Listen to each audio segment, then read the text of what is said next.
اعوذ باللہ من الشیطان الرجیم بسم اللہ الرحمن الرحیم۔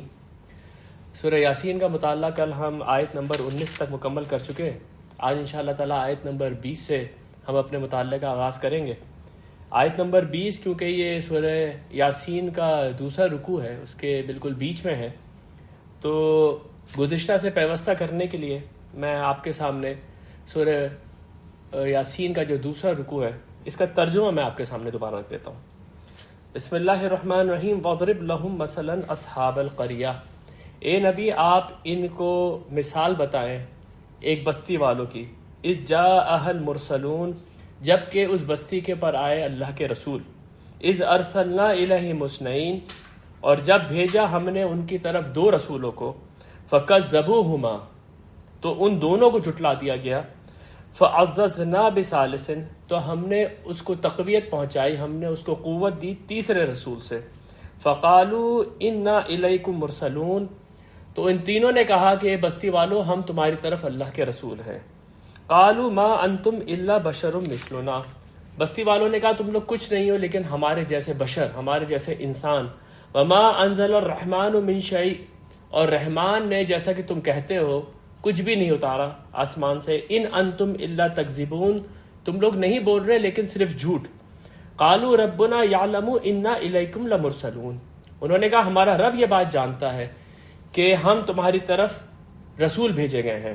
وما علینا الا البلاغ المبین، اور ہمارے ذمے صرف بات کو صاف صاف پہنچا دینا ہے، زبردستی تم لوگ کو ہدایت پہ لانا یہ ہماری ذمہ داری نہیں ہے۔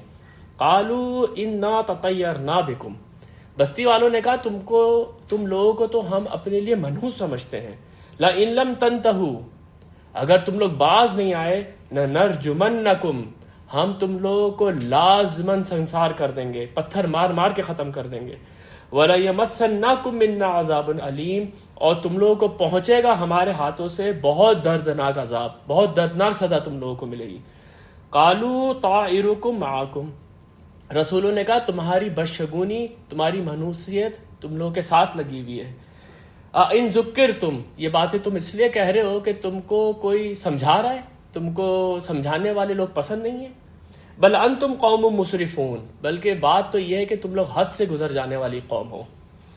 اس کے بعد آج ہم سورہ یاسین کی آیت نمبر 20 سے اپنا مطالعہ شروع کر رہے ہیں۔ وَجَاءَ مِنْ أَقْصَى الْمَدِينَةِ رَجُلٌ يَسْعَىٰ، اور شہر کے دور سے، شہر کے باہر سے آیا ایک شخص دوڑتا ہوا۔ یہ بہت ہی خوبصورت ایک طریقے سے آپ سمجھیں کہ ایک منظر کشی یہاں پر کی گئی ہے۔ شہر کے دور سے ایک آدمی دوڑتا ہوا ہے، اس کا کیا مطلب ہے؟ دیکھیں اصل میں اس دور میں جو امیر لوگ ہوتے تھے، جو مترفین ہوتے تھے، وہ سینٹر آف دی سٹی میں رہتے تھے، اور یہ جو غلام ہیں ان کے، یہ جو نوکر چاکر ہیں، یہ جو غریب لوگ ہیں، یہ رہتے تھے شہر سے باہر، کام کرنے کے لیے شہر میں آ رہے ہیں، اس کے بعد یہ بیچارے واپس اپنی گھاٹیوں میں چلے جاتے تھے۔ یہ جو لوگ ہیں جو کہ عموماً ذرا نچلے طبقے کے ہوتے تھے، یہ انبیاء کی دعوت پہ سب سے پہلے ایمان لے کر آتے تھے، اور یہ جو مترفین تھے ان کا کہنا یہ ہوتا تھا کہ ہم تمہارے درمیان کیسے بیٹھیں، ہم تمہاری دعوت کیسے قبول کریں، تمہارے درمیان تو یہ نچلے درجے کے لوگ، یہ لوور کلاس لوگ یہاں پر بیٹھے ہوئے ہوتے ہیں، ہم ان کی موجودگی میں تمہارے پاس نہیں آئیں گے۔ یہی بات حضرت نوح علیہ السلام کو ان کی قوم نے کہی، جب حضرت نوح علیہ السلام نے ان کو دعوت دی، سورہ ہود کے اندر ہے، فقال الملأ الذین کفروا من قومہ، تو کہا اس کی قوم کے ان سرداروں نے جنہوں نے کفر کیا تھا، ما نراک الا بشرا مثلنا، اے نوح ہم تجھے دیکھتے تو صرف ہماری طرح کا ایک انسان ہے۔ وما نراک تبعک الا الذین هم اراذلنا، اور ہم یہ دیکھتے ہیں کہ تیری پیروی کرنے والے ہم میں سے یہ نچلے طبقے کے، یہ چھوٹے لوگ ہیں، بادی و رائی، ان کو کوئی گہری سوچ نہیں ہے، انہوں نے بس سطح ذہن سے اوپر سے ہی انہوں نے کوئی بات مان لی ہے۔ وما نرا لکم علینا من فضل، ہم نہیں دیکھتے کہ تم لوگوں کو ہمارے پر کوئی بھی فضل حاصل ہے۔ بل نظنکم کاذبین، بلکہ ہم تو یہ سمجھتے ہیں کہ تم لوگ جھوٹے ہو۔ یہ جو شخص ہے یہ انہی کے درمیان کا ہے، غریب آدمی ہے شاید، لیکن وہ اتنا اس کے اندر کریج ہے، اتنی اس کے اندر ہمت ہے کہ وہ اس مخالفت کے طوفان میں انبیاء کے ساتھ، اپنے رسولوں کے ساتھ آ کے کھڑا ہو گیا۔ وَجَاءَ مِنْ أَقْصَى الْمَدِينَةِ رَجُلٌ يَسْعَىٰ، اور آیا شہر کے کنارے سے ایک شخص دوڑتا ہوا، قالا یا قوم اتبعوا المرسلین، تو اس نے کہا کہ اے میری قوم تم ان رسولوں کی پیروی کرو، اتبعوا من لا یسألکم اجرا، اتباع کرو ان کی جو تم سے اس کام کے اوپر کوئی اجر نہیں مانگتے ہیں، وہم مہتدون، اور وہ لوگ سیدھے راستے پر بھی ہیں۔ انبیاء کی جو صداقت ہے اس کی گواہی یہاں پر بہت ہی سکون سے، بہت ہی آرام سے ایک آیت میں بتاتی گئی ہے، وہ یہ ہے کہ انبیاء جو ہوتے ہیں وہ اپنی دعوت بے لوث بغیر کسی اجر کے دیتے ہیں، اور دوسری بات یہ ہے کہ وہم مہتدون، اور پوری بستی اس بات کی گواہ ہوتی ہے کہ وہ ان میں سب سے اچھے کردار کے لوگ ہوتے ہیں۔ اسی لیے تمام انبیاء کی، یہ دیکھیں یہ جو ہم رکوع پڑھ رہے ہیں نا، اس میں نے آپ کے سامنے تو ابتدا میں یہ بات رکھی تھی کہ اس میں کسی بستی کا ذکر نہیں ہے، بستی کا نام نہیں ہے، رسولوں کا نام نہیں ہے۔ وجہ اس کی یہ ہے کہ یہ ایک طریقے سے ایک سمبولک ایکسپریشن ہے، کیونکہ تمام انبیاء کو تقریباً اسی طرح کی باتوں سے واسطہ پڑا تھا۔ دیکھیں حضرت نوح علیہ السلام اپنی قوم سے کہتے ہیں، یہ سورہ یونس میں ہے، فَإِن تَوَلَّيْتُمْ فَمَا سَأَلْتَكُم مِّنْ أَجْرٍ، اگر تم لوگ منہ پھیرتے ہو مجھ سے، میں اس کام کے اوپر تم سے کوئی اجر نہیں مانگتا ہوں۔ ان اجریہ الا علی اللہ، میرا اجر تو اللہ تعالیٰ کے پاس ہے۔ وَأُمِرْتُ أَنْ أَكُونَ مِنَ الْمُسْلِمِينَ، اور مجھے تو یہ حکم دیا گیا ہے کہ سب سے پہلے میں اس کا فرما بردار بن جاؤں۔ یعنی کہ یہ دعوت ہے میں پیش کر رہا ہوں، اس کے بعد میں تم لوگ سے یہ نہیں کہہ رہا کہ تم لوگ مجھے وزیر اعظم بنا دو، تم لوگ مجھے کوئی بڑے بڑے عہدے دے دو، اس کے بعد میں تم لوگ کے لیے کچھ اچھا کروں گا۔ نہیں، میں تم سے کچھ بھی نہیں مانگ رہا ہوں، میری دعوت بالکل بے لوث ہے، اور اس کے بعد میں سب سے پہلے اس دعوت کے اوپر خود عمل کرنے والا ہوں۔ حضرت ہود علیہ السلام نے بھی اپنی قوم کو یہ کہا، یہ سورہ ہود کے اندر ہے، یا قومی لا اسألکم علیہ اجرا، اے میری قوم یہ اس دعوت کے اوپر میں تم سے کوئی اجر نہیں مانگتا ہوں، ان اجریہ الا علی الذی فطرنی، میرا اجر تو اس کے پاس ہے جس نے کہ مجھے بنایا، جس نے کہ مجھے پیدا کیا۔ افلا تعقلون، کیا تم لوگوں کو اتنی عقل نہیں ہے؟ یعنی کہ یہ جو میں بات کر رہا ہوں تمہارے سامنے، میں تم سے کوئی عہدے مانگ رہا ہوں، میری کوئی لالچ ہے، اس کا مطلب ہے میں تمہاری اپنی فلاح و بہبود کے لیے یہ بات کر رہا ہوں، کیونکہ جس روش پہ تم لوگ چل رہے ہو اس روش میں آگے گھاٹا ہی گھاٹا ہے اور نقصان ہی نقصان ہے۔ اور بالکل یہی انداز پہ نبی اکرم صلی اللہ علیہ وسلم کے لیے بھی قرآن میں آیا ہے کہ جب ان کے اپنی قوم نے ان کو تنگ کرنا شروع کیا تو انہوں نے کہا کہ قل ما سألتکم من اجر فہو لکم، اگر کوئی اجر ہے بھی نا تمہارے پاس تو تم اس کو اپنے پاس ہی رکھو، ان اجریہ الا علی اللہ، میرا اجر تو میرے رب کے پاس ہے، وہو علی کل شیء شہید، وہ ہر چیز کے اوپر گواہ ہے جو تم لوگ میرے ساتھ کر رہے ہو۔ یہ سورہ سبا ہے۔ اس کے بعد یہ انبیاء ان کو اپنے کردار کی طرف توجہ دلاتے ہیں کہ اس سے پہلے ہم نے پوری زندگی تمہارے سامنے گزار دی، کیا ہم نے تم سے کبھی کوئی اس طرح کی بات کی؟ کیا ہم نے کبھی تمہارے سامنے کوئی لالچ والی بات کی؟ ہم نے تم سے کبھی کوئی چیز مانگی؟ آج ہم تمہارے سامنے جو دعوت پیش کر رہے ہیں اس کی وجہ صرف یہ کہ اللہ تعالیٰ نے ہمیں اس کام کے لیے چن لیا ہے۔ نبی صلی اللہ علیہ وسلم فرماتے ہیں سورہ یونس میں، فقد لبثت فیکم عمرا من قبلہ افلا تعقلون، میں تمہارے درمیان ایک عمر گزار چکا ہوں، کیا تم لوگوں کو عقل نہیں ہے؟ یعنی تم لوگ خود وہ لوگ ہو جو مجھے کہتے تھے کہ میں ہمیشہ کا سچا انسان ہوں، وہ صادق اور امین کہتے تھے، اپنے فیصلے ان کے پاس سے کرواتے تھے۔ ان کے ہاں سب سے کردار والے جو شخص تھے وہ نبی صلی اللہ علیہ وسلم تھے۔ آج جب انہوں نے یہ دعوت پیش کرنی شروع کی تو انہوں نے ان کے اوپر الزامات لگانے شروع کر دیے۔ تو یہ انبیاء کی جو صداقت ہے، یہ جو شخص دور سے بھاگتا ہوا ہے اس نے ایک جملے کے اندر بتا دی کہ تم ان کی پیروی کیوں نہیں کرتے، اتبعوا من لا یسألکم اجرا، پیروی کرو ان کی جو تم سے کوئی اجر نہیں مانگتے، وہم مہتدون، اور وہ لوگ خود سیدھے راستے پر ہیں، ان کا کردار اس بات کی گواہی دے رہا ہے۔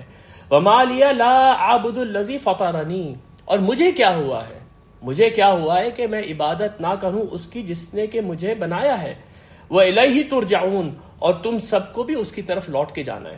یہاں سے آپ ایک بات غور کریں، دو باتیں میں یہاں پر آپ کے سامنے رکھنا چاہتا ہوں۔ ایک تو یہ کہ اگر آپ قرآن کا کوئی عام مصحف اٹھائیں گے تو یہ ومالیہ سے ایک نیا پارہ شروع ہو رہا ہے، لیکن جیسے میں نے آپ کے سامنے کئی دفعہ یہ بات رکھی ہے کہ قرآن کریم کے اندر یہ جو 30 پاروں کی تقسیم ہے اس کے معنوں سے کوئی تعلق نہیں ہے۔ ایسا لگتا ہے کہ کسی نے بعد میں بچوں کی تعلیم کے لیے اس پورے قرآن کو 30 حصوں میں تقسیم کر دیا، لیکن وہ تقسیم اس طرح سے کی گئی کہ صورتیں بیچ میں سے ٹوٹ گئی اور ان کے جو معنی ہیں وہ بالکل ہی دھرم برہم ہو کے رہ گئے۔ اور یہ جو سلسلہ ہے یہ اس وقت بہت ہی زیادہ تکلیف دہ ہو جاتا ہے جب کہیں پر لوگ قرآن خوانیاں منعقد کرتے ہیں اور اس میں ایک پارا ایک آدمی پڑھ کے چلا جاتا ہے، دوسرا پارا دوسرا آدمی پڑھ رہا ہوتا ہے، دونوں کو مطلب نہیں پتہ کیا ہے. تو آپ یہ سوچیں کہ کوئی اگر سورہ یاسین پڑھ رہا ہے تو وہ یہاں پر آ کے پارا رکھ دے گا اور دوسرا آدمی ومالیہ سے شروع کرے گا، جبکہ بات تو بالکل بیچ میں ہے. ایک تو یہ چیز میں آپ کے سامنے رکھنا چاہ رہا ہوں. دوسری چیز میں آپ کے سامنے یہ رکھنا چاہ رہا ہوں کہ اب یہاں سے یہ جو بندہ دور سے بھاگتا ہوا آیا ہے یہ خاص انداز میں تبلیغ کر رہا ہے.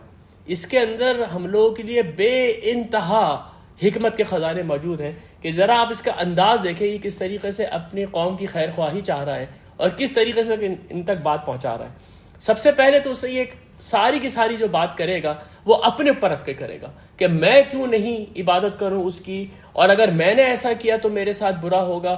یعنی وہ یہ نہیں کہہ رہا، وہ دوسروں کے اوپر انگلی نہیں اٹھا رہا کہ تم لوگوں نے اگر ایسا کیا تو کیسا ہوگا. وہ ساری چیز اپنے اوپر رکھ کے کہہ رہا ہے کہ مجھے کیا ہوا کہ میں عبادت نہیں کروں، مجھے اس بات کا ڈر ہے کہ اگر میں نے اللہ کے ساتھ شریک ٹھہرائے تو قیامت کے دن میرے ساتھ یہ ہوگا اور کسی کی شفاعت مجھے نہیں فائدہ پہنچا سکے گی. اس کے اندر جو لیسن ہے وہ یہ ہے کہ جو آدمی بھی کھڑا ہو دین کا کام کرنے کے لیے یا تبلیغ کا کام کرنے کے لیے، اس کو یہ چاہیے کہ وہ دوسروں کے اوپر انگلی اٹھانے کے بجائے اس انداز میں تبلیغ کرے کہ جیسے وہ اپنے آپ کو کہہ رہا ہے، تاکہ جس کو سمجھنا ہے وہ سمجھ لے بات کو. لیکن فنگر پوائنٹنگ کرنے سے کہ تم لوگوں نے اگر ایسا کیا تو تمہارے ساتھ یہ ہو جائے گا، یہ کسی بھی طریقے سے تبلیغ کے لیے کوئی اچھا انداز نہیں ہے. وَمَا لِيَ لَا أَعْبُدُ الَّذِي فَطَرَنِي، مجھے کیا ہوا ہے کہ میں عبادت نہ کروں اس کی جس نے کہ مجھے بنایا. وَإِلَيْهِ تُرْجَعُونَ، اور تم سب کو بھی اسی کی طرف جانا، یعنی تمہارا رب اور میرا رب ایک ہی ہے، ہم سب ایک ہی خدا کو ماننے والے ہیں. أَتَّخِذُ مِن دُونِهِ آلِهَةً، اور کیا میں بنا لوں، غور کریں انداز کو، تو کیا میں بنا لوں اللہ کے سوا دوسرے خدا. اس نے تو نہیں بنایا ہوا تھا، یہ تو لے کر آ گیا تھا انبیاء کے اوپر ایمان. یہ جو اللہ کے سوا دوسرے خدا بنا لیے تھے یہ تو اس کی قوم نے بنا لیے تھے. لیکن اس کا انداز کیا ہے دیکھیں، یہ کہہ رہا ہے کہ اتخذ من دونه آلہۃ، تو کیا میں اس کے سوا دوسرے خدا بنا لوں. ان یردن الرحمن بضر، کہ اگر رحمان کا ارادہ ہو کسی بھی ضرر پہنچانے کا، لا تغنی عنی شفاعتهم شیئا، تو یہ جو دوسرے الہ ہیں ان کی شفاعت میرے کوئی کام نہیں آئے گی. ولا ينقذون، اور نہ ہی وہ مجھے رحمان سے چھڑا سکیں گے. دو باتیں یہاں پر نوٹ کرتے ہوئے چلیں کہ اس سورہ کے اندر جہاں کہیں پر بھی اللہ کے لیے دعوت کا ذکر آ رہا ہے وہاں بار بار لفظ رحمان آ رہا ہے. جیسے پیچھے بھی الفاظ آئے تھے کہ وما انزل الرحمن من شیء، یعنی کہ یہ ساری کی ساری جو دعوت ہے، یہ ساری کی ساری جو انبیاء کو مبعوث کرنے کا سلسلہ ہے، یہ خدا کی بہت بڑی رحمت ہے لوگوں کے اوپر. وہ آخری وقت تک چاہ رہا ہے کہ لوگ اپنے کرتوت کی وجہ سے پکڑے نہ جائیں. یہ آدمی بھی یہ کہہ رہا ہے کہ رحمان ہے جس نے کہ تمہاری طرف یہ سب کچھ بھیجا ہے، یہ رحمان ہے جو تمہیں یہ دعوت دے رہا ہے. دوسری بات آپ نوٹ کرتے ہوئے چلیں کہ ایسا محسوس ہوتا ہے کہ پچھلی قوموں میں جو مذہب تھا اس میں ایک خدا کو، ایک اللہ کو ہمیشہ مانا جاتا تھا، لیکن جو ان کے ہاں شرک آیا ہے وہ شفاعت کا شرک ہے. یا انہوں نے اپنے اندر کچھ چھوٹے چھوٹے خدا بنا لیے اور کہا یہ قیامت کے دن جا کے ہماری شفاعت کریں گے. ہؤلاء شفاؤنا عند ربنا، یہ الفاظ ہیں قوم قریش کے جب وہ نبی صلی اللہ علیہ وسلم کو کہتے تھے کہ یہ جو لات منات اور عزا ان کی ہم پرستش کر رہے ہیں، کس لیے کر رہے ہیں کہ یہ ہمیں اللہ تعالیٰ کے قریب کر دیں گے. ما نعبدهم الا ليقربونا الى الله زلفا، یہ ہمیں اللہ کے قریب کرتے ہیں. ہم یہ نہیں کہتے کہ انہوں نے آسمان اور زمین بنائے ہیں، آسمان اور زمین بنانے والا تو وہی خدا ہے، لیکن یہ کیا ہے، یہ اس کے رشتہ دار ہیں، یہ اس کے دوست ہیں، یہ اس کے ولی ہیں. اور کچھ کو تو بیٹیاں بنا دیا، کچھ کو بیٹا بنا دیا کہ یہ قیامت کے دن شفاعت کریں گے. ہم کچھ بھی الٹا سیدھا کر لیں اس دنیا کے اندر، لیکن یہ آئیں گے ہؤلاء شفاؤنا عند ربنا.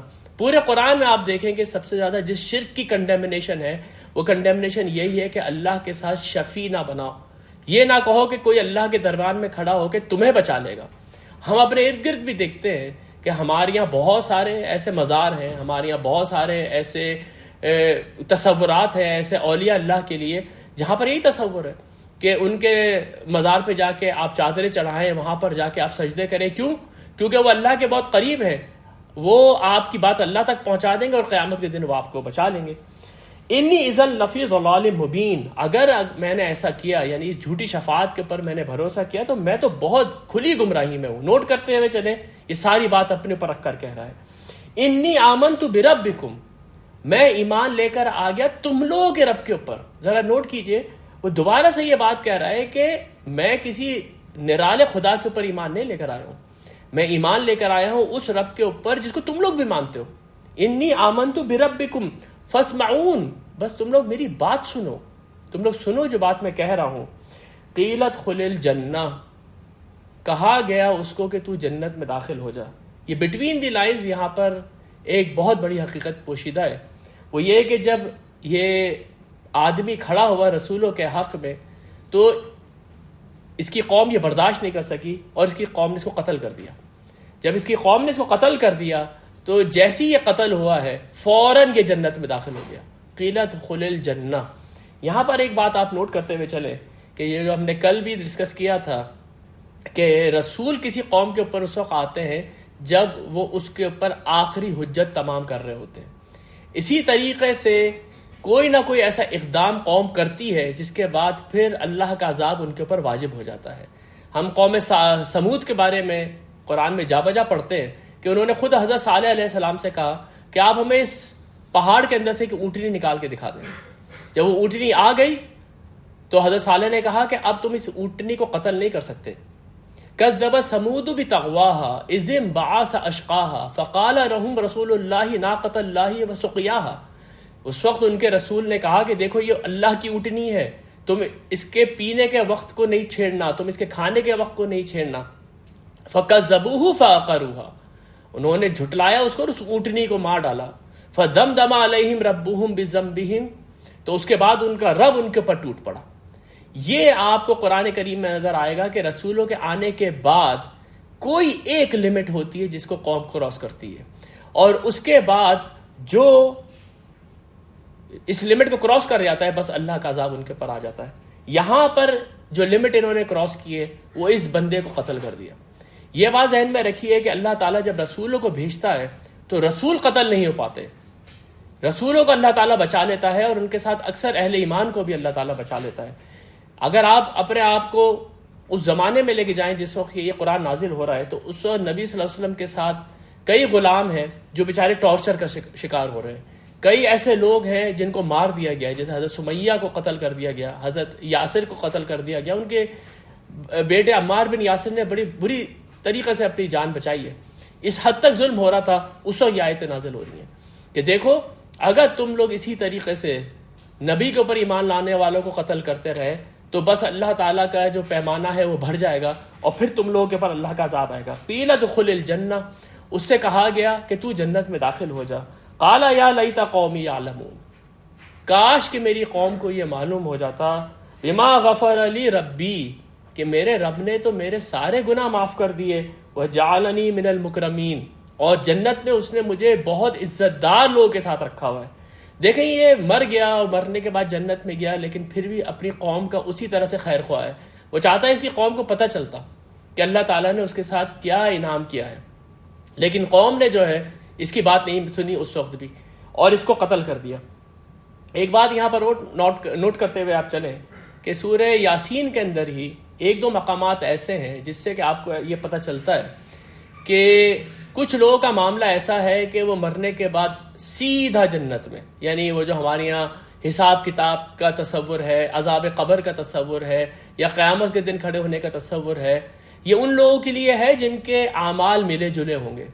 کچھ لوگ ہیں جو واضح طور پہ اتنے نیک ہیں جیسے انبیاء، ان کا کوئی حساب نہیں ہے. وہ جیسے اس شخص کے بارے میں ہوا کہ یہ مرا قیل ادخل الجنہ، داخل ہو جاؤ جنت میں. قرآن میں یہ آپ پڑھیں گے کہ فرعون کے بارے میں لکھا ہے کہ وہ اور اس کے ساتھی روز آگ کے اوپر پیش کیے جاتے ہیں، اور جب قیامت کے دن آئے گا تو اس آگ میں پھینک دیے جائیں گے. یعنی کہ اب ان کا حساب کتاب لینے کی کیا ضرورت ہے؟ یہ بات بالکل واضح ہے کہ ان کا نامہ اعمال بالکل سیاہ ہوا ہے. کچھ لوگ ایسے ہیں جو کہ سلا دیے جائیں گے، اور اس کے بعد جب وہ اٹھیں گے تو ان کا حساب کتاب ہوگا. وہ موضوع بھی سورہ یاسین کے اندر انشاءاللہ تعالی آنے والا ہے. وما انزلنا علی قومہ من بعدہ من جند من السماء، اور اس کے بعد ایسا نہیں ہے کہ ہم نے اس کی قوم کے اوپر آسمان سے کوئی لشکر اتارا. وما کننا منزلین، اور ہم ایسا اتارنے والے تھے بھی نہیں. ان کانت الا صیحۃ واحدہ، یہ صرف ایک زوردار دھماکہ تھا، صرف ایک زوردار چیخ کی آواز تھی. فاذا ہم خامدون، کہ اس کے بعد یہ لوگ خاموش ہو گئے. اتنا خوبصورت انداز ہے کہ اس سے پہلے بہت چلا رہے تھے، بہت ادھم مچا رہے تھے، رسولوں کو کہہ لیتے نرجمنکم، ہم تم لوگوں کو رجم کر دیں گے، ہم تم کو سنسار کر دیں گے، ولا یمسنکم منا عذاب علیم، اور ہمارے ہاتھوں سے تم کو بہت عذاب پہنچے گا۔ گلی کوچوں کے اندر رسولوں کو رسوا کر رہے تھے، ہو ہا کی آوازیں آ رہی تھی، اب کیا ہوا؟ ایک چیخ کی آواز تھی، یہ سارے کے سارے خاموش ہو گئے۔ قرآن کریم میں اسی طرح کے الفاظ استعمال ہوئے ہیں ان قوموں کے لیے جو پہلے تو بہت نبیوں کے سامنے سر اٹھا رہے تھے، لیکن جب اللہ کا عذاب آیا تو سناٹا چھاری ہو گیا وہاں پر۔ حضرت شعیب علیہ السلام کی قوم کے اوپر جب عذاب آیا ہے تو اس کے بعد الفاظ تھے کأن لم یغنوا فیہا، وہ ایسے ہو گئے جیسے وہاں کبھی رہتے ہی نہیں تھے، اتنی خاموشی اور اتنا سناٹا ہے۔ یا عرب ان آیتوں کو بہت اچھی طرح سے سمجھتے تھے، کیونکہ یہ جب اپنے تجارتی سفر میں سے گزرتے تھے تو یہ قوم سمود کی بستیوں کے پاس سے گزرتے تھے، جنہوں نے پہاڑوں میں تراش کے اپنے لیے گھر بنائے تھے۔ آج بھی اگر آپ سعودی عربیہ جائیں اور آپ تبوک کی طرف سفر کریں تو آپ کے سامنے یہ بستیاں آئیں گی۔ یہ بستیاں کے اندر جو ان کے مکانات ہیں، اس سے دیکھ کے آپ کو اندازہ ہوگا کتنی بڑی یہ سیولائزیشن ہوگی، لیکن اب وہاں پر موت کا سناٹا ہے، کوئی بھی وہاں پر بولنے والا نہیں ہے۔ یہ لوگ جب اردن کی طرف سفر کیا کرتے تھے تو یہ عمورہ اور صدوم کی بستیوں سے گزرتے تھے، جن کے اوپر حضرت لوط علیہ السلام بھیجے گئے تھے اور جن کے اوپر آسمان سے عذاب آیا تھا۔ وہ ساری کی ساری جو قوم ہے وہ ڈیڈ سی کے اندر دفن ہو گئی تھی جا کے۔ آج بھی ڈیڈ سی کے پاس لوگ جاتے ہیں، لیکن وہاں پر عرصہ دراز سے کوئی قوم اب آباد نہیں ہے۔ تو یہ کأن لم یغنوا فیہا، جب اللہ کا عذاب آیا اس سے پہلے بہت شور کر رہے تھے، فَإِذَا هُمْ خَامِدُونَ، اب یہ بالکل خاموش ہو گئے ہیں۔ یا حسرتاً علی العباد، بہت ہی افسوس ہے بندوں کے اوپر۔ یہ انداز ایسا ہے جیسے ماں باپ اپنے بچوں کو سمجھاتے رہے ہوں کہ بچوں تم لوگ اپنے معاملات صحیح کر لو، نہیں تو بعد میں تم لوگ نقصان اٹھاؤ گے، اور بعد میں وہ نقصان اٹھاتے ہیں۔ تو اس کے بعد ماں باپ کہتے ہیں کہ کتنا تم کو سمجھایا۔ بالکل یہی وہ انداز ہے کہ یا حسرتاً علی العباد، بندوں کے اوپر بڑی حسرت ہے، بڑا افسوس ہے۔ ما یاتیہم من رسول، ان کے پاس کبھی بھی کوئی رسول نہیں آیا، الا کانوا بہ یستہزئون، لیکن یہ اس کا مذاق ہی اڑاتے رہے۔ ہر رسول کا انہوں نے مذاق اڑایا ہے، اس وقت اللہ کے رسول محمد صلی اللہ علیہ وسلم کا مذاق اڑا رہے ہیں۔ الم یروا کم اہلکنا قبلہم من القرون، کیا یہ لوگ دیکھتے نہیں ہیں کہ اس سے پہلے کتنی بستیوں کو ہم نے ہلاک کر دیا ہے۔ یہ اب قریش سے ڈائریکٹ مخاطب ہو رہا ہے اللہ تعالیٰ کہ یہ وہ بستیاں ہیں جن کے اوپر سے یہ گزرتے ہیں۔ یہ وہ بستیاں تھیں سمود کی جس کے اوپر سے یہ گزرتے تھے، عمورہ اور صدوم کی بستیاں تھیں، یا یہ وہ بستیاں تھیں جو ریگستان کے اندر دفن ہو کے رہ گئی تھیں۔ قرآن کریم میں سورہ سجدہ میں اللہ تعالیٰ فرماتا ہے اولم یہدی لہم کم اہلکنا من قبلہم من القرون، کیا ان لوگوں کی ہدایت کے لیے کافی نہیں ہے کہ ہم ان سے پہلے کتنی بستیوں کو ہلاک کر چکے ہیں۔ یمشون فی مساکنہم، یہ ان کے مساکن سے، ان بستیوں سے یہ گزرتے ہیں۔ ان فی ذالک لآیات، اس کے اندر بڑی نشانیاں ہیں۔ افلا یسمعون، تو کیا یہ لوگ سنیں گے نہیں؟ کیا یہ لوگ ابھی بھی رسول کی بات نہیں سنیں گے جبکہ ان کے سامنے اتنے بڑے واقعات موجود ہیں؟ الم یروا کم اہلکنا قبلہم من القرون، تو کیا انہوں نے دیکھا نہیں کہ کتنی ہی بستیاں تھیں ان سے پہلے جن کو کہ ہم نے ہلاک کیا۔ انہم الیہم لا یرجعون، وہ بستی والے اب ان کی طرف لوٹ کر نہیں آئے۔ بہت ہی خوبصورت یہ آیت ہے۔ آپ دیکھیں کہ اس دنیا کی ہسٹری کے اوپر جب آپ نظر ڈالتے ہیں تو آپ کے سامنے کئی قوموں کا عروج اور زوال آتا ہے۔ میں اور آپ کہتے ہیں یہ جرمن جو ہے یہ بہت ہی مضبوط قوم ہے، پہلی جنگ عظیم میں بری طرح شکست کھائی پھر کھڑے ہو گئے، دوسری جنگ عظیم میں شکست کھائی پھر کھڑے ہو گئے۔ ہم جیوز کو دیکھتے ہیں کہ ان کے اوپر خود اللہ تعالیٰ یہ کہتا ہے کہ 2 بڑے بڑے عذاب آئے لیکن پھر اس کے بعد بھی ان کا رائز آیا۔ لیکن یہ جو قومیں ہیں، جن قوموں کے اوپر اللہ کا عذاب آیا ہے، یہ پھر پلٹ کے نہیں آئے۔ ایسا نہیں ہوا کہ یہ قوم دوبارہ اٹھی ہو اور کہا ہو کہ ہم وہی عاد ہیں، یا ہم وہی سمود ہیں، یا ہم وہی اصحاب المدین ہیں جو تباہ کر دیے گئے تھے لیکن دیکھو ہم پھر کھڑے ہو گئے۔ نہیں، اب ان میں سے کوئی ایک بھی پلٹ کر نہیں آیا ہے۔ انہم الیہم لا یرجعون، ان میں سے کوئی بھی اب پلٹ کر نہیں آیا ہے۔ وَإِن كُلٌّ لَمَّا جَمِيعٌ لَدَيْنَا مُحْضَرُونَ، لیکن بات یہاں پر ختم نہیں ہو گئی ہے۔ بات تو یہ ہے کہ قیامت کے دن یہ سارے کے سارے جمع کر کے ہمارے سامنے پیش کیے جائیں گے۔ یہ ہے سورہ یاسین کا دوسرا رکوع، جس کے بارے میں نے آپ سے کہا تھا کہ پہلے دو رکوع ہیں سورہ یاسین کے، ان کے اندر جو غالب مضمون ہے، جو پرومیننٹ ٹاپک ہے اس کے اندر، وہ ایمان بالرسالت ہے. اور ایمان بالرسالت میں ہم نے دیکھ لیا کہ جو موضوع ہے وہ یہ ہے کہ اللہ تعالیٰ کی آخری وارننگ کے طور پہ رسول آتے ہیں، اور اگر ان کی قوم نے ان کو انکار کر دیا تو پھر ان قوموں کو تباہ کر دیا جاتا ہے.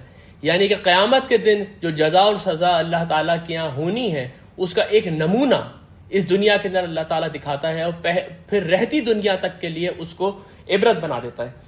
سورہ یاسین کا جو تیسرا رکوع ہے یہ ایمان باللہ کے اوپر قرآن کا ذروہ سنام ہے، یہ کلائمیکس ہے قرآن کا. ایمان باللہ کے لیے قرآن کا جو طریقہ ہے وہ یہ ہے کہ وہ اپنی آیات کے ذریعے سے انسانوں کو یہ بتاتا ہے کہ تم ان آیات کے اوپر، ان نشانیوں کے اوپر غور کرو اور بتاؤ کیا یہ کسی بہت بڑے کاریگر کا کام نہیں ہے؟ یہ کائنات جس نے بنائی ہے کیا یہ آپ سے آپ بن گئی ہے؟ آیت کے لفظی معنی ہوتے ہیں نشانی، سائن. جیسے بچپن میں ہم لوگ کھیلا کرتے تھے ٹریجر ہنٹ، تو اس میں آپ کو بہت ساری کچھ نشانیاں، بہت سارے کچھ کلوز مل رہے ہوتے تھے، آپ ان کلوز کے ذریعے سے خزانے تک پہنچتے تھے.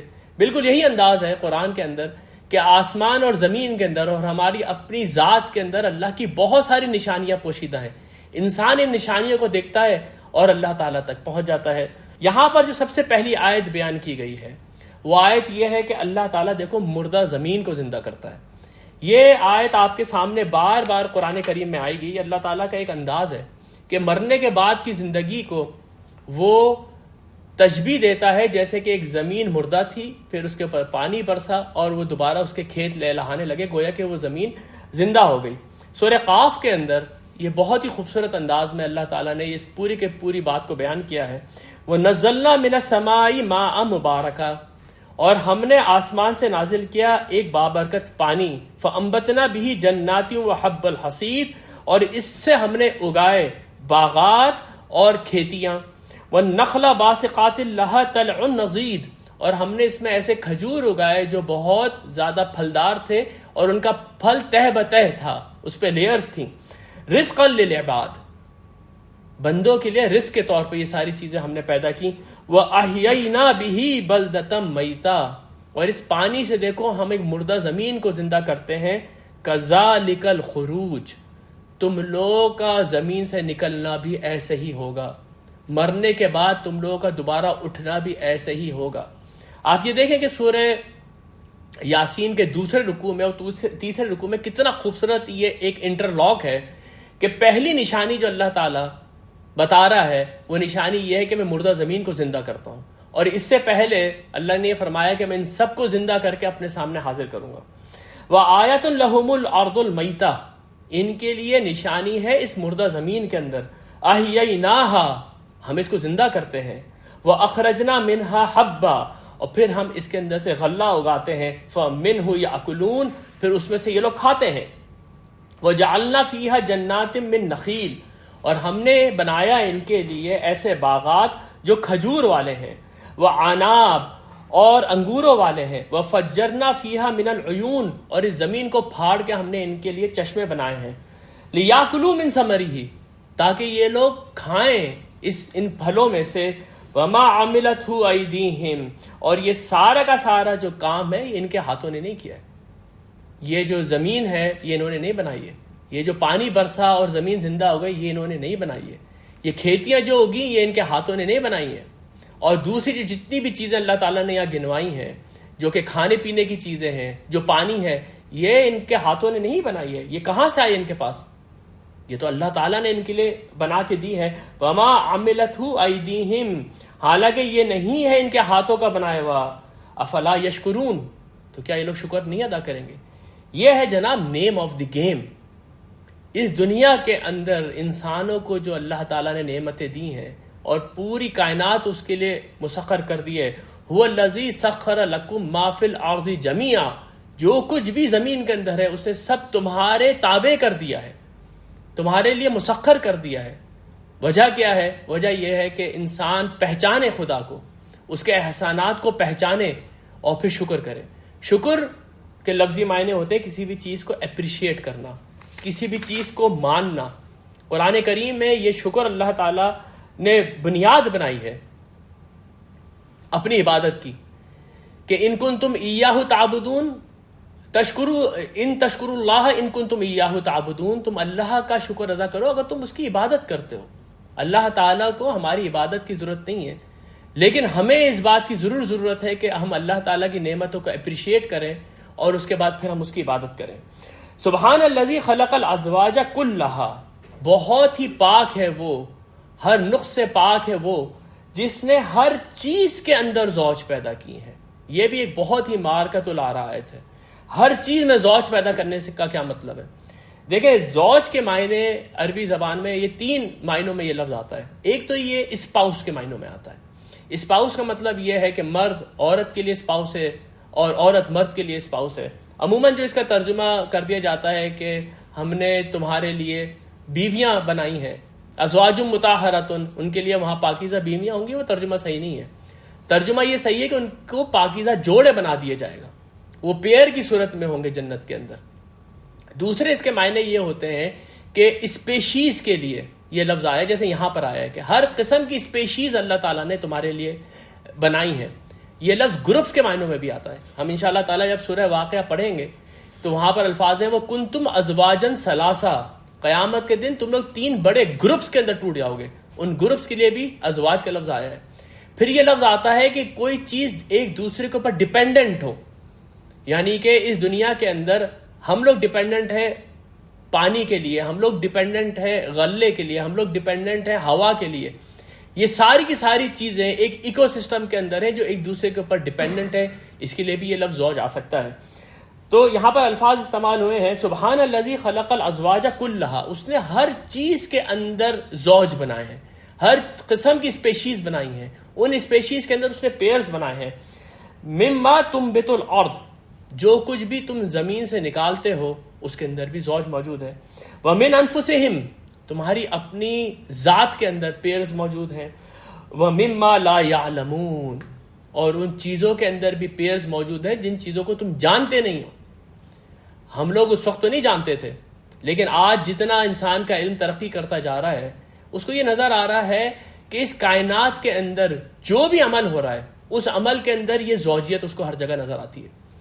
ہم یہ بات جانتے ہیں کہ یہ کائنات تو ایگزسٹ ہی نہیں کر سکتی جب تک یہ میٹر نام کی چیز یہاں پر نہیں ہوتی، اور ہم یہ بات جانتے ہیں کہ میٹر کو جب آپ کھولتے ہیں تو اس کے اندر ایٹمز ہیں، ایٹمز کے اندر جب آپ جاتے ہیں تو وہاں پر بھی آپ کو ایک پیئر کی صورت نظر آتی ہے کہ کچھ پازیٹیو چارج پارٹیکلز ہیں، کچھ نیگیٹو چارج پارٹیکلز ہیں۔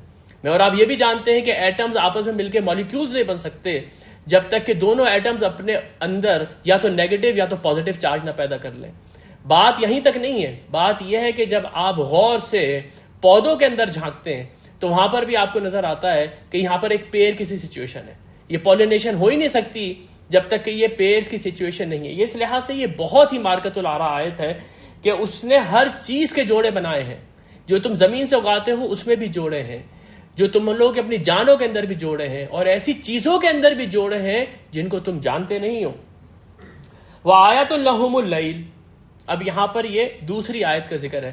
یہاں پر میں ایک چیز آپ کے سامنے رکھنا چاہتا ہوں، تھوڑا سا اس لیے کہ آج کل یہ ایک کانسیپٹ بہت زیادہ ہے کہ قرآن میں جہاں پر بھی آیات آفاقی یعنی کہ کریشن آف دی یونیورس کے اوپر آیات آتی ہیں تو لوگ فوراً سائنس کی طرف جاتے ہیں اور سائنس کے اندر سے یہ چیزیں نکال کر لا کے کہتے ہیں کہ دیکھیں کہ سائنس نے قرآن کو پروف کر دیا۔ اصل میں اس کی کوئی ضرورت نہیں ہے، اور پھر بعد میں کچھ ایسے سائنٹیفک فیکٹس جو قرآن میں شاید کہیں ڈسکس بھی نہیں ہوئے ہوئے ان کو زبردستی قرآن سے نکالنے کی کوشش کی جاتی ہے۔ یہ سائنس کے ساتھ ایک ایسی مروبیت ہے جس کی ہم لوگوں کو ضرورت نہیں ہے۔ یہ قرآن اس سے بہت بالاتر ہے کہ اس کو ثابت کرنے کے لیے کوئی باہر سے کوئی علم لایا جائے اور اس علم کی بنیاد کے اوپر قرآن کو ثابت کیا جائے۔ معاملہ اس کا الٹا ہونا چاہیے۔ کوئی بھی علم اس وقت تک اپنی جگہ پہ آ کے نہیں بیٹھ سکتا جب تک کہ وہ قرآن کے ساتھ ریکنسائل نہ کر لے۔ اس لیے یہاں پر کچھ باتیں میں تمہیداً آپ کے سامنے رکھنا چاہتا ہوں۔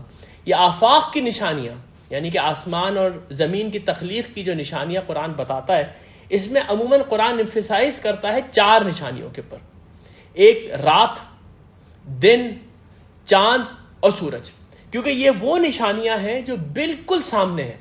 اس کے لیے کسی کو کوئی سائنسدان بننے کی ضرورت نہیں ہے، بلکہ یہ تو وہ نشانیاں ہیں کہ جو ایک کسان اٹھے گا صبح اور اپنے کھیتوں میں جائے گا کھیتی باڑی کرنے کے لیے، وہ بھی آپ اپنی آنکھوں سے سامنے سے سورج کو اٹھتا ہوا دیکھے گا۔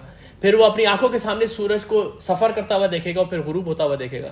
ایک عام چرواہا جو ہے وہ آسمان کے اوپر چاند کو شکلیں بدلتے ہوئے دیکھے گا, جس سے کہ وہ یہ سوچے گا یہ کیسے خود بخود چاند شکلیں بدل رہا ہے.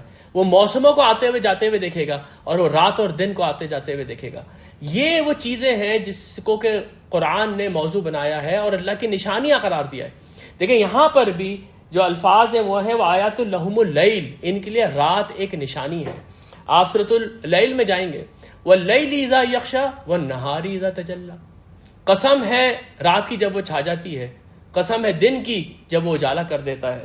والشمس وضحاها والقمر اذا تلاها والنهار اذا جلاها واللیل اذا یغشاها والسماء وما بناها والارض وما طحاها. یہ وہ نشانیاں ہیں جو بالکل سامنے کی ہیں کہ سورج کی قسم ہے جب وہ روشن ہو جاتا ہے, رات چاند کی قسم ہے جب وہ اس کا پیچھا کرتا ہوا آتا ہے, اور یہ آسمان کی قسم ہے جس کو کہ اللہ نے بلند کیا ہے, یہ زمین کی قسم ہے جس طرح سے اللہ نے اس کو پھیلا دیا ہے. یہ ساری کی ساری نشانیوں کے لیے کسی بھی گہری سائنٹیفک نالج کی ضرورت نہیں ہے.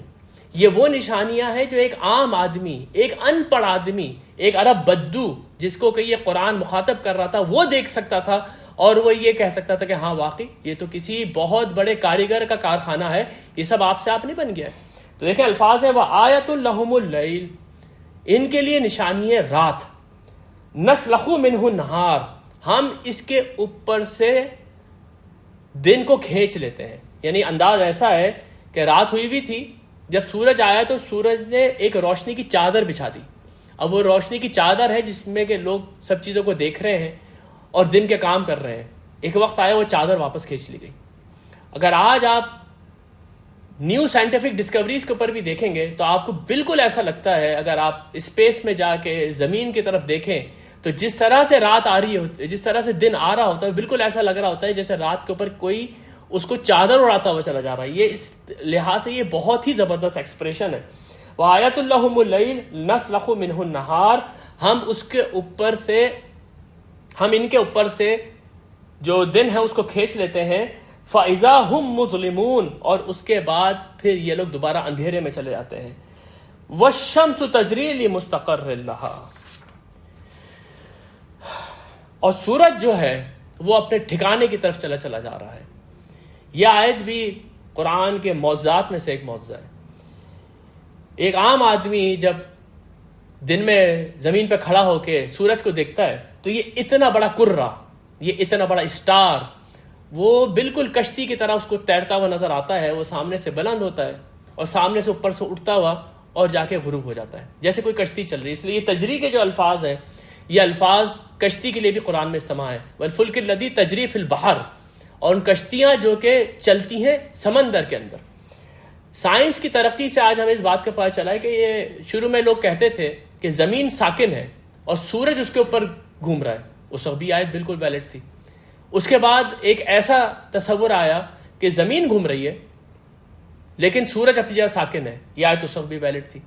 لیکن آگے چل کے میں آپ کو بتاؤں گا کہ اب اس وقت جو ہماری معلومات ہے, اب جا کے اس آیت کا مطلب صحیح طریقے سے لوگوں کو سمجھ میں آیا ہے کہ ہر چیز اس دنیا کے اندر, اس کائنات میں ہر چیز موو کر رہی ہے. کل فی فلک یسبحون, کوئی ایک شے نہیں ہے جو اپنی جگہ پہ ساکن ہے اور وہ چلی جا رہی ہے. اس لحاظ سے یہ قرآن کی ایک بہت میریکلس آیت ہے. والشمس تجری لمستقر لہا, یہ سورج جو ہے یہ اپنے ٹھکانے کی طرف چلا جا رہا ہے. ذالک تقدیر العزیز العلیم, یہاں پر جو تقدیر کے معنی ہیں وہ پلاننگ کے لیے آتے ہیں. تقدیر کے اصل معنی کیا ہے اس کے اوپر تو انشاءاللہ تعالی ہم کبھی تفصیل سے بات کریں گے. تقدیر کے معنی ہیں کسی چیز کو ایک خاص میجر سے, ایک خاص کیلکولیشن سے بنا دینا اور پھر اس لا کے تحت اس چیز کو موو کرا دینا. تقدیر کے معنی ہمارے یہاں تو ڈیسٹینی کے لیے جاتے ہیں جو کہ بالکل غلط معنی ہے. اصل میں اس کے معنی کیا ہیں وہ انشاءاللہ میں آپ کے سامنے کبھی اور کھولوں گا. لیکن یہاں پر یہ لفظ آیا ہے اس قانون کے بارے میں جو قانون, جو فزیکل لا خدا نے سورج کے اوپر مقرر کر دیا ہے. ذالک تقدیر العزیز العلیم, عزیز کے معنی ہوتے ہیں جو بہت ہی زبردست ہے, یعنی کہ اتنے بڑے سورج کو جس نے اپنے قبضے میں لیا ہوا ہے اور اپنے قانون کے تحت چلایا ہوا, وہ کتنا عزیز ہوگا اور اس کے اندر کتنا علم ہے. اس سارے کے سارے قانون کے اندر کتنی کیلکولیشنز ہیں جو آج ہم فزکس وغیرہ کے اندر پڑھتے ہیں کہ ذالک تقدیر العزیز العلیم. یہ جو الفاظ ہیں کہ سورج اپنے مستقر کی طرف چلا جا رہا ہے، اس کا کیا مطلب ہے؟ اس کے دو مطلب ہو سکتے ہیں، اور قرآن سے آپ کو یہ دونوں ہی ملتے ہیں۔ ایک مطلب تو اس کا یہ ہو سکتا ہے کہ سورج جو بھاگا چلا جا رہا ہے یہ کسی جگہ پر جا کے ٹھہر جائے گا، یا کسی جگہ پہ جا کے یہ رک جائے گا۔ لیکن اس کا ایک مطلب یہ بھی ہو سکتا ہے کہ ایک ٹائم ہے جب تک کہ یہ سورج یہ سب کچھ کر رہا ہے، خدا نے اس کے اوپر ایک اجل مقرر کر کے رکھی ہوئی ہے، اس وقت تک تو یہ کام کر رہا ہے، لیکن جب یہ اجل آ جائے گی تو یہ سورج کا تیرنا، یہ سورج کا غروب ہونا، یہ سورج کا طلوع ہونا، یہ سب ختم ہو جائے گا۔ یہ دوسرے معنی جو ہیں کہ یہ ایک ٹائم ہے جب تک کہ اللہ تعالیٰ نے یہ قانون اس کے اوپر مقرر کر کے رکھا ہوا ہے۔ یہ بات زیادہ صحیح لگتی ہے قرآن کے دوسرے حصوں کا اگر آپ مطالعہ کریں، جیسے سورہ رات کے اندر اللہ تعالیٰ فرماتے ہیں اللہ الذی رفع السماوات بغیر عمد ترونہا، دیکھو یہ اللہ ہی ہے جس نے کہ اس آسمان کو بلند کیا ہے بغیر ستونوں کے جو تمہیں نظر آئیں، ثم استوى علی العرش، اس کے بعد وہ اپنی حکومت سنبھال کے بیٹھا ہے، وسخر الشمس والقمر، اس نے مسخر کر دی ہیں تمہارے لیے سورج اور چاند، کلو یجری لاجل مسمى، یہ سارے چلے جا رہے ہیں ایک وقت مدت تک کے لیے، لاجل مسمى، یدبر الامر، وہ اللہ تعالیٰ یہ سارے معاملات کی تدبیر کر رہا ہے، یفصل الآیات، دیکھو وہ اپنی آیات کھول کھول کے بیان کرتا ہے، لعلکم بلقاء ربکم توقنون، تاکہ تم لوگ اس کے ساتھ ملاقات کے اوپر یقین کر لو۔ تو سورہ لقمان کے اندر فرمایا گیا الم تر ان اللہ یولج اللیل فی النہار و یولج النہار فی اللیل، کہ کیا تم دیکھتے نہیں ہے کہ اللہ تعالیٰ رات کو دن میں داخل کرتا ہے، دن کو رات میں داخل کرتا ہے۔ یہ وہی الفاظ ہے جو اس سے پہلے آ چکے ہیں، نسلخ منہ النہار، وہ اس کے اوپر سے رات کی چادر اتار دیتا ہے، وسخر الشمس والقمر کل یجری لاجل مسمى، اور اس نے آسمان اور اس نے سورج اور چاند کو مسخر کر دیا ہے، یہ سارے ایک مدت تک کے لیے چلے جا رہے ہیں، وَإِنَّ اللَّهَ بِمَا تَعْمَلُونَ خَبِيرٌ وَأَنَّ اللَّهَ بِمَا تَعْمَلُونَ خَبِيرٌ، اور جو اعمال بھی تم کر رہے ہو اللہ اسے جانتا ہے۔ تو اگر آپ اس آیت کو قرآن کی ہی نظر سے دیکھیں گے تو یہاں جو بات سمجھ میں آتی ہے وہ یہ ہے کہ یہ سورج جو اپنے مستقر کی طرف چلا جا رہا ہے، ذرا اس کے معنی یہ ہے کہ یہ اپنے انجام کی طرف چلا جا رہا ہے۔ آج ہم لوگ اپنی جو نالج ہے، جو علم ہمیں ہے، اس سے ہم یہ بات اچھی طرح جانتے ہیں کہ جو اسٹارز ہیں ان کی لائف سائیکل ہوتی ہے۔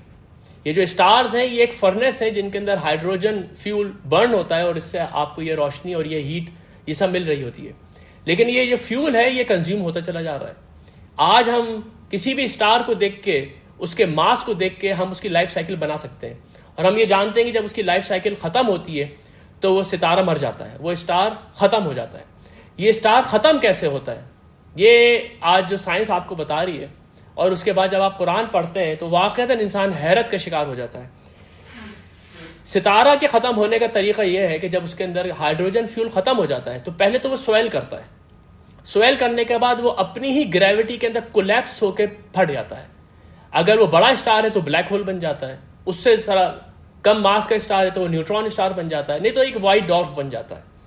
اب آپ یہ دیکھیں کہ یہ جو ستارہ ہے جب یہ مر رہا ہے تو یہ خود اپنی ہی گریوٹی کے اندر لپیٹ دیا جاتا ہے، اور یہی وہ الفاظ ہے جس کو قرآن میں کہا گیا ہے کہ جب قیامت آئے گی تو اذا الشمس کوورت، سورج لپیٹ دیا جائے گا۔ یہ جو لپیٹنے کے الفاظ ہیں یہ ایگزیکٹلی وہی ہیں جو آج آپ کی سائنٹیفک نالج آپ کو بتاتی ہے کہ کس طریقے سے ایک ستارہ مرتا ہے۔ اذا الشمس کوورت، جس دن کے ستارہ، جس دن کے یہ سورج لپیٹ دیا جائے گا، والشمس تجری لمستقر لہا، یہ سورج جو ہے یہ اپنے ٹھکانے کی طرف چلا جا رہا ہے۔ ذالک تقدیر العزیز العلیم، یہ منصوبہ سازی ہے، یہ پلاننگ ہے بہت ایک عزیز اور علیم ہستی کی۔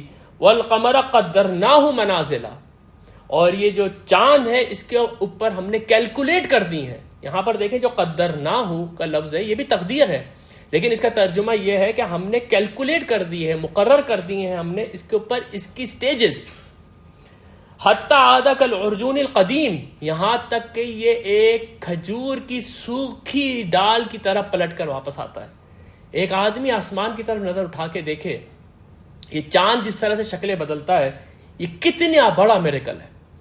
آج آپ بہت زیادہ سائنٹیفک نالج رکھتے ہیں، آج آپ لوگ جانتے ہیں کہ اگر آپ یونیورس کے اندر جائیں تو یہ بڑے بڑے کرے جو ہیں یہ اپنے اپنے آربٹس میں تیر رہے ہیں، ایک ادھر تیر رہا ہے ایک ادھر تیر رہا ہے. ان کے درمیان یہ سنکرنائزیشن کیسے ہوئی ہے کہ سورج، زمین اور چاند آپس میں ایک دوسرے سے اس طرح سنکرنائزڈ ہیں کہ آپ کو آسمان کے اوپر یہ کیلنڈر بنا ہوا نظر آ رہا ہے.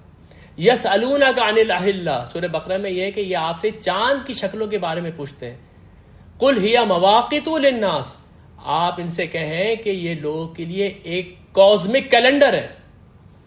آپ کو اس کیلنڈر کے لیے کوئی کیلکولیشن کرنے کی ضرورت نہیں ہے. ایک آدمی آسمان کے اوپر نظر اٹھا کے دیکھے گا اور چاند کی شکل دیکھ کے وہ بتا دے گا آج یہ تاریخ ہے. یہ کتنا بڑا میریکل ہے. لیکن معاملہ یہ ہے کہ ان آیات کے اوپر لوگ گزرتے ہیں، عادی ہو چکے ہیں ان کے، اس لیے وہ ان کے اوپر غور نہیں کرتے. اور یہی قرآن کہتا ہے.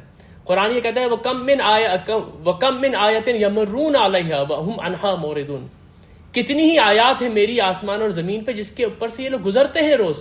وَهُمْ عَنْهَا مُعْرِضُونَ، لیکن یہ اس سے اعراض ہی کرتے ہیں، اس کو لفٹ ہی نہیں کراتے ہیں. لَلشَّمْسُ يَنبَغِي لَهَا أَن تُدْرِكَ الْقَمَرَ، ایسا ہو ہی نہیں سکتا کہ یہ سورج جائے اور چاند کو پکڑ لے. وَلَا اللَّيْلُ سَابِقُ النَّهَارِ، اور نہ یہ ہو سکتا ہے کہ رات دن سے پہلے آ جائے. وَلَا اللَّيْلُ سَابِقُ النَّهَارِ، رات دن سے پہلے آ جائے. یہ آپ کے سامنے جو گھڑی ہے، یہ جو آپ کے سامنے ایک کائناتی کلاک ہے، یہ جب سے انسانیت نے ہوش سنبھالا یہ بالکل ایسے ہی چل رہی ہے. اس کے اندر ایک کمال درجے کی سنکرنائزیشن ہے. ایک گھڑی آپ کے ہاتھ میں بندھی ہوئی ہے. آپ کبھی بھی یہ بات نہیں کہہ سکتے کہ یہ گھڑی خود بخود بن گئی، یہ گھڑی ایک اتفاق سے بن گئی. آپ یہ کہتے ہیں اس گھڑی کے بنانے والا کوئی بہت ہی ذہین آدمی ہے. آپ کے سامنے کائنات کے اندر ایک گھڑی چل رہی ہے، تو کیا اس کا بنانے والا عزیز اور علیم نہیں ہوگا؟ لَلشَّمْسُ يَنبَغِي لَهَا أَن تُدْرِكَ الْقَمَرَ وَلَا اللَّيْلُ سَابِقُ النَّهَارِ وَكُلٌّ فِي فَلَكٍ يَسْبَحُونَ، اور ہر چیز ایک فلک کے اندر تیر رہی ہے. بہت ہی مارکت العار آیت ہے یہ قرآن کی. سب سے پہلے تو یہاں پر ایک بات نوٹ کرتے ہوئے چلیں کہ اس سے پہلے ذکر ہو رہا تھا شمس کا اور قمر کا. یہ دو چیزیں ہیں، لیکن جب فلک میں تیرنے کا ذکر آیا تو یہ تسنیہ کا نہیں بلکہ جمع کا صیغہ آیا. کلن کا مطلب ہے کلہم، یہ ساری کی ساری چیزیں جو تمہیں نظر آ رہی ہیں ایک ایک فلک میں، سب کا الگ الگ ایک فلک ہے. یسبحون یہاں پر ایک نہایت ہی خوبصورت تعبیر ہے اس موشن کی جو ان سیلیسٹیل آبجیکٹس کے ہیں. آج آپ جانتے ہیں اپنے اس علم کی بنیاد کے اوپر کہ اس موشن کو جو یہ سیلیسٹیل آبجیکٹس یونیورس کے اندر شو کر رہے ہیں اس کو فلوٹنگ افیکٹ آپ کہتے ہیں. جیسے کہ کوئی تیراک جو ہے وہ پانی میں تیر رہا ہے، ایک اسموتھ سوئفٹ ایکشن ہے جس کے لیے عربی زبان کا لفظ یسبحون سب سے زیادہ پرٹیننٹ ہے. یسبحون کا لفظ اسے استعمال ہوتا ہے جب کوئی تیراک پانی کے اندر اس طرح سے تیرے کہ وہ بہت اسموتھلی اپنی سطح برقرار رکھتا ہوا چلا جائے. وہ کلن فی فلک یسبحون. ایک اور چیز یہاں پر آپ یہ دیکھیں کہ یہ جو لفظ ہے کلن فی فلک یسبحون، یہ لفظ خود ایک پلنڈروم ہے. پلنڈروم کا مطلب یہ ہے آپ اس کو فارورڈ پڑھیں، آپ اس کو بیکورڈ پڑھیں، یہ پڑھا ایک ہی طریقے سے جائے گا. کاف لام فا یا، پھر فا لام اور پھر کاف. اگر آپ اس کو پیچھے سے پڑھیں گے تو بھی کلن فی فلک یسبحون ہے، اگر آپ ادھر سے شروع سے بعد میں پڑھیں گے تو کلن فی فلک یسبحون ہے. یہ پلنڈروم کہلاتا ہے. اور یہ جو لفظ، یہ جملے کی جو یہ کنسٹرکشن ہے، یہ جو سیکوینس ہے، یہ خود ایسی ہے جیسے کوئی آربٹ ہے. اس میں یا بالکل بیچ میں ہے اور کاف اور لام ایسا لگ رہا ہے اس کے آل اراؤنڈ ہے. اس کے اوپر ایک مصنف ہے، ایک آرٹسٹ ہے، انہوں نے کلن فی فلک یسبحون کے اندر یہ جو پیلنڈروم افیکٹ ہے اس کو انہوں نے ایک اپنی پینٹنگ سے ظاہر بھی کیا ہے.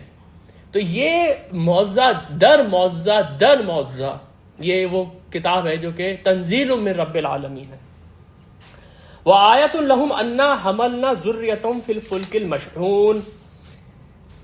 آپ کے سامنے اللہ تعالیٰ کی اب یہ تیسری نشانی آ رہی ہے. پہلی نشانی اللہ تعالیٰ نے یہ رکھی کہ وہ مردہ زمین کو زندہ کرتا ہے. دوسری نشانی آسمان اور زمین، رات اور دن، سورج اور چاند کی آئی. اب نشانی کیا ہے کہ وہ وآیۃ لہم انا حملنا ذریتہم فی الفلک المشحون، اور ان کے لیے آیت ایک یہ ہے کہ ہم نے ان کی اولاد کو اٹھایا ایک بھری ہوئی کشتی میں. یہ کشتی حضرت نوح علیہ السلام کی کشتی ہے. آپ یقین جانیے کہ اس آیت کا بھی جو میریکلس نیچر ہے وہ اس دور کے اندر سامنے آئی ہے. حضرت نوح علیہ السلام کی کشتی ہمارے لیے کیسے نشانی ہو سکتی ہے؟ تو آپ کچھ تفاسیر پڑھیں گے، اس میں یہ لکھا ہوا ہے کہ حضرت نوح علیہ السلام کی کشتی، کیونکہ یہ ایک پہاڑ کی چوٹی پہ جا کے بیٹھ گئی تھی، جودی پہاڑ کے اوپر، ارارات کے اوپر جا کے بیٹھ گئی تھی، تو جس دور میں قرآن نازل ہوا ہے اس دور میں بھی اگر کوئی سفر کرتا ہوا وہاں جاتا تھا تو وہ اس کشتی کو وہاں دیکھتا تھا کہ یہ آسمان کے اوپر ایک کشتی لٹک رہی ہے اس طرح سے، وہ ان کے لیے ایک نشانی تھی۔ اور یہ بات بھی انسانیت جانتی ہے کہ کشتی بنانے کا یہ ہنر سب سے پہلے اللہ تعالیٰ نے حضرت نوح علیہ السلام کو سکھایا، اور اس کے بعد سے جو کشتیاں بنی ہیں تو یہ ہمارے ٹریڈ روٹس بنے ہیں اور اس طریقے سے لوگوں کے رزق کا بندوبست ہوا ہے۔ لیکن اس کا ایک اور پہلو ہے جو آج کے دور میں سامنے آیا ہے، الفاظ ہیں وَآیَةٌ لَهُمْ أَنَّا حَمَلْنَا ذُرِّيَّتَهُمْ، اور ان کے لیے نشانی یہ ہے کہ ہم نے ان کی ذریت کو اٹھایا ایک بھری ہوئی کشتی میں۔ آج کے دور میں جتنے بھی آرکیولوجیکل فائنڈنگز ہوئی ہیں، آج ہمارے پاس کافی ایسا ڈیٹا ہے جس سے ہمیں انسان کی تاریخ تقریباً 5000 سال پہلے تک کے بھی پتہ ہے، اور بالکل بنیادی آپ سمجھیں جو ٹیکسٹ ہیں وہ تک بھی ڈیسائفر ہو گئے۔ تو سب سے پرانی تہذیبیں جو ہے، جیسے سومیرین تہذیب ہے، اس کے اندر جو سب سے پہلی لکھی ہوئی اسٹوری ہے یا پوئم ہے اس کو کہتے ہیں ایپک آف گلگمیش۔ یہ تقریباً آج سے 4000 سال پرانی ایک کہانی ہے۔ اس کہانی کے اندر یہ جو گلگمیش ہے یہ ایک طوفان سے بچنے کے لیے کشتی بناتا ہے اور اس کشتی میں جا کے لوگوں کو سوار کرتا ہے۔ یہ تو سومیرین تہذیب ہو گئی۔ پھر آپ آ جائیں انڈیا کے اندر، یہ سومیرین تہذیب، یہ میسوپوٹیمیا، یہ وہ جگہ ہے جہاں ایران اور عراق ہے آج۔ آپ آ جائیں یہاں انڈیا کی طرف، انڈیا کے اندر جو سب سے پرانا ٹیکسٹ ہے ویداس کے ساتھ جس کو آپ کمپیئر کر سکتے ہیں، بلکہ شاید اس سے بھی پرانا، وہ ہے منو سمرتی۔ منو سمرتی کے اندر یہ منو جو ہے، یہ منو کو یہ کہتے ہیں فرسٹ ہیومن۔ اس نے بھی اپنی اولاد کو اور بہت سارے لوگوں کو بچایا۔ کیسے؟ طوفان آ گیا تھا، اس نے کشتی بنائی، اور اس کشتی بنانے کے لیے اس کو خدا نے اوپر سے انسپریشن دی، اور خدا ہی ایک اوتار بن کے نیچے آیا اور اس نے منو کو بتایا کہ تمہیں جا کے ٹھہرنا کہاں ہے۔ آپ چائنا چلے جائیے، چائنا کے اندر جو ان کی اینشینٹ اسٹوریز ہیں، جس میں سے ہیونن زاؤ، یہ ایک ان کی بہت ہی پرانی آپ سمجھے ٹیکسٹ ہے، اس کے اندر ایک شخصیت کا ذکر ہے جس کو یہ لکھتے ہیں نوواہ، NUW ہے، یہ نوح سے کتنا زیادہ ملتا ہوا ہے۔ یہ بھی وہ شخص ہے کہ جس نے اپنی ذریت کو بچانے کے لیے کشتی بنائی تھی، اور اس کے اندر اس نے سب کو سوار کیا تھا کیونکہ پوری دنیا کے اوپر طوفان آ گیا تھا۔ آج آپ تاریخ کا مطالعہ کریں گے تو انسانیت جو آپ کے سامنے اس وقت موجود ہے، یہ اصل میں نوح علیہ السلام اور ان کی کشتی میں جو لوگ بچ گئے تھے ان کی ذریت ہے۔ یہ بات آج کسی سے بھی پوشیدہ نہیں ہے، بلکہ جو بائبل کا مطالعہ کرنے والے لوگ ہیں وہ یہ بات جانتے ہیں کہ اس دنیا میں جتنی بھی ریسز ہیں وہ نوح علیہ السلام کے 3 بچوں سے پھیلی ہیں، سام، یام اور حافظ، سیمیٹک ریسز، ہیمیٹک ریسز، اور پھر اس کے بعد یافس کی اولاد ہے۔ یہ اس لیے میں نے آپ کے سامنے تھوڑا سا ایلیبریٹ کیا کہ ایک ایک آیت یہ اتنی بلند ہے سورہ یاسین کی کہ اس کی تفسیر کے لیے ہمیں دن اور رات لگانے پڑیں گے تو بھی شاید ہم اس کا حق ادا نہ کر سکیں۔ وَخَلَقْنَا لَهُم مِّن مِّثْلِهِ، اور پھر اس کے بعد ہم نے ان کے لیے اس کشتی جیسی بہت ساری چیزیں بنائیں، ما یرکبون، جس کے اوپر یہ سواری کرتے ہیں۔ اب کشتی کی مثل کیا ہے؟ کشتی کی مثل دوسری کشتیاں بھی ہو سکتی ہیں، لیکن بعض لوگوں نے یہاں اس سے مراد یہ لی ہے کہ اس کے اندر پریڈکشن موجود تھی کہ کشتی ہی کی طرح کی چیزیں انسان بنائے گا، انسان جہاز بنائے گا، انسان ہیلی کاپٹر بنائے گا، انسان گاڑیاں بنائے گا جس کے اوپر وہ سواری کرے گا۔ لیکن جو اس کے الفاظ ہیں اس میں یہ دونوں معنوں کی گنجائش ہے۔ وَإِن نَشَأْ نُغْرِقْهُمْ فَلَا صَرِيقَ لَهُمْ، اگر ہم چاہیں تو ہم ان کو غرق کر دیں اور پھر کوئی ان کو بچانے والا نہ ہو، کوئی ان کی فریاد رسی کرنے والا نہ ہو، وَلَا هُمْ يُنْقِذُونَ، اور نہ کوئی ان کو بچانے آئے۔ یعنی یہ کشتیاں جو چل رہی ہیں یہ اللہ نے ایک قانون ہے جو سمندر کے اوپر لاگو کر دیا ہے جس کی وجہ سے یہ کشتیاں چل رہی ہیں، لیکن جس وقت یہ سمندر آپے سے باہر ہوتا ہے تو بڑے سے بڑی کشتی جو ہے وہ اس کو مقابلہ نہیں کر پاتی۔ الا رحمتا منا، یہ تو ہماری رحمت ہے، یہ ہماری رحمت ہے کہ عموماً یہ کشتیاں پار لگتی ہیں۔ جہاز جب اڑتا ہے تو وہ واپس آ کے نیچے لینڈ کرتا ہے سکون کے ساتھ، یہ ہماری رحمت ہے۔ وَمَتَاعًا إِلَىٰ حِينٍ، اور یہ سامان ہے، زندگی گزارنے کا سامان ہے ایک مدت تک کے لیے۔ سارا معاملہ اس لیے کیا ہے تاکہ تمہارے ٹریڈ روٹس چلتے رہیں، تمہارے سفر چلتے رہیں، اور اس سے لوگ جو ہے منافع حاصل کرتے رہیں ایک مدت تک کے لیے۔ وَإِذَا قِيلَ لَهُمُ اتَّقُوا مَا بَيْنَ أَيْدِيكُمْ وَمَا خَلْفَكُمْ، اتنی نشانیاں تمہارے سامنے خدا کی رکھ دیں۔ ان نشانیوں کے بعد جب ان سے کہا جاتا ہے کہ اللہ کا تقوی اختیار کرو، اللہ سے ڈرو، جو کچھ بھی تمہارے سامنے ہے اور جو تمہارے پیچھے، یعنی تمہارے پیچھے وہ ماضی اور وہ جو قومیں جو تباہ ہو چکی تھیں ان کی جو داستانیں ہیں وہ تمہارے پیچھے ہیں، اور تمہارے سامنے یہ سارے واقعات ہیں کہ تم اگر کشتی کے اندر ڈوبنے لگتے ہو تو کوئی اللہ کے سوا تمہیں نہیں بچا سکتا۔ یہ جب بات تم خود جانتے ہو تو اللہ کا تقوی اختیار کرو۔ لعلہم ترحمون، شاید کہ تم لوگوں کے اوپر رحم کیا جائے۔ وما تأتیہم من آیت من آیات ربہم، لیکن ان لوگوں کا حال یہ ہے کتنی بھی آیتیں ان کے رب کی ان کے سامنے لے کر آ جائیں، الا کانوا عنہا معرضین، لیکن یہ اس سے اعراض ہی کرتے ہیں، اس کو نو لفٹ ہی کرتے ہیں۔ یہ بھی قرآن کا ایک شکوہ ہے جو کہ میں نے آپ کے سامنے اس سے پہلے بھی رکھا تھا۔ یہ میں نے آپ کے سامنے جو سورج اور چاند اور رات اور دن اور اسی تخلیق کی مثالیں رکھی ہیں، یہ ہم میں سے ہر شخص کے سامنے ہوتی ہیں، لیکن کتنے لوگ ہیں ہم میں سے جو اس بات کے اوپر پونڈر کرتے ہیں کہ یہ ایک میریکلس ورلڈ ہے اور ہماری جو تخلیق ہے یہ بھی ایک میریکلس تخلیق ہے اور یہ ہو نہیں سکتی بغیر کسی خدا کے، اور پھر ہم اس خدا کے ہو کر رہیں، بلکہ ہم تو اس دنیا کے اندر ہی مصروف ہو کے رہ جاتے ہیں۔ وَإِذَا قِيلَ لَهُمْ أَنفِقُوا مِمَّا رَزَقَكُمُ اللَّهُ، جب ان سے کہا جاتا ہے کہ تم کو جو اللہ نے رزق دیا ہے اس میں تم غریبوں کو بھی کے اوپر بھی خرچ کرو، قَالَ الَّذِينَ كَفَرُوا لِلَّذِينَ آمَنُوا، تو کہتے ہیں وہ لوگ جنہوں نے کفر کیا ان لوگوں سے جو ایمان لے کر آئے، أَنُطْعِمُ مَن لَوْ يَشَاءُ اللَّهُ أَطْعَمَهُ، ہم کھلائیں ان کو جن کو کہ اگر اللہ تعالیٰ چاہتا تو خود کھلا دیتا۔ یعنی کہ وہ ایسا طنز مارتے ہیں، یہ ایسا سارکیزم ہے کہ تم تو کہتے ہو نا تمہارے خدا نے یہ ساری چیزیں بنائی ہیں، تمہارے خدا نے زمین سے غلہ اگایا ہے، تمہارا خدا کشتیاں چلاتا ہے، تمہارا خدا رات اور دن کو آگے پیچھے لے کر آتا ہے، تو تمہارا خدا ان بھوکوں کو کھانا نہیں کھلا سکتا تھا؟ تم کیسی باتیں کرتے ہو؟ ان انتم الا فی ضلال مبین، تم لوگ تو بالکل ہی کنفیوزڈ ہو گئے ہو۔ ایک طرف یہ بات کہتے ہو کہ تمہارا خدا جو ہے ہر چیز پہ قادر ہے، ایک طرف یہ کہتے ہو کہ یہ آدمی بھوکا مر رہا ہے، اس کو تم جا کے کھانا کھلاؤ۔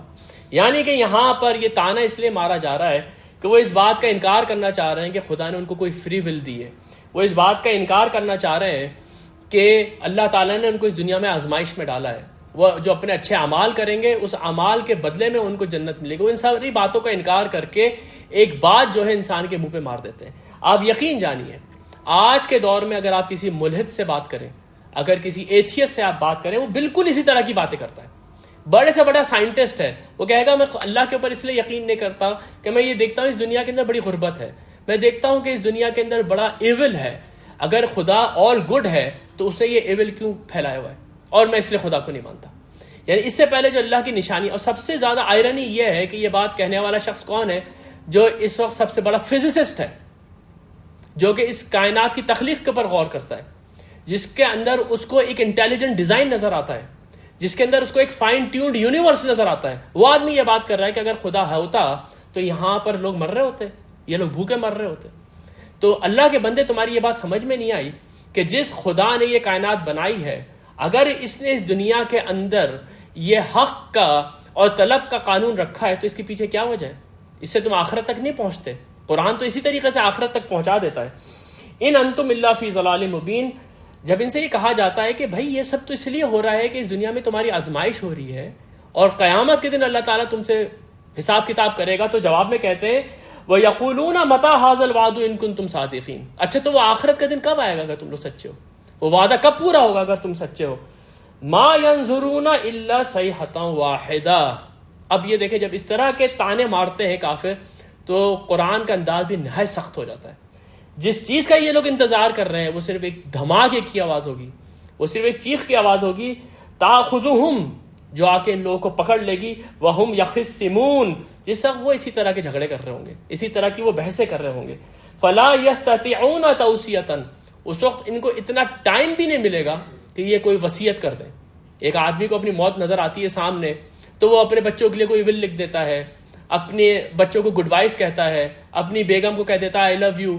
ایسا کوئی بھی وقت نہیں ملے گا ان کو، وہ اتنا اچانک آئے گی وہ قیامت کہ وہ وصیت تک بھی نہیں کر سکیں گے۔ وَلَا إِلَىٰ آلِهِمْ يَرْجِعُونَ، اور نہ ہی یہ اپنے گھر والوں کی طرف پلٹ کر آ سکیں گے۔ یہاں پر ایک بات نوٹ کیجئے کہ کیونکہ قرآن ایک لنگوسٹک میریکل ہے، اس لیے آپ نے اس میں یہ دیکھا ہوا ہے کئی اس طرح کی آیتیں، جیسے الرحمن کا لفظ بار بار آ رہا ہے، یہاں پر صیحہ، یہ جو الفاظ ہیں صیحۃ واحدہ، یہ بھی بار بار ریپیٹ ہو رہا ہے.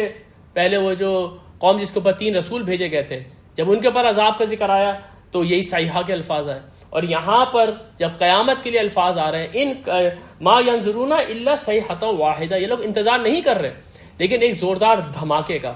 تو اس سے بھی آپ کو اندازہ ہوگا کہ قرآن کو پڑھنے کے کتنے لیولز ہیں، یہ کتنی ایک میریکلس کریشن ہے جو ہمارے سامنے رکھی گئی ہے. ہم اس کو کبھی غور سے پڑھیں گے، ہم اس کو کبھی سرسری طور پہ پڑھیں گے، لیکن جب بھی ہم اس کو پڑھیں گے ہمارے سامنے نئے نئے معنی آتے جائیں گے. آج میں یہیں پر اکتفا کرتا ہوں. اب ہمارے سامنے سورہ یاسین کے انشاءاللہ تعالی 2 رکوع رہ گئے ہیں. میری کوشش یہ ہوگی کہ اگلے ہفتے ایک سیشن کے اندر میں ان 2 رکوعوں کو مکمل کر دوں تاکہ اس کے بعد پھر ہم سورہ واقعہ سٹارٹ کریں. بارک اللہ لی ولکم فی القرآن العظیم ونفعنی وإیاکم بالآیات وذکر الحکیم.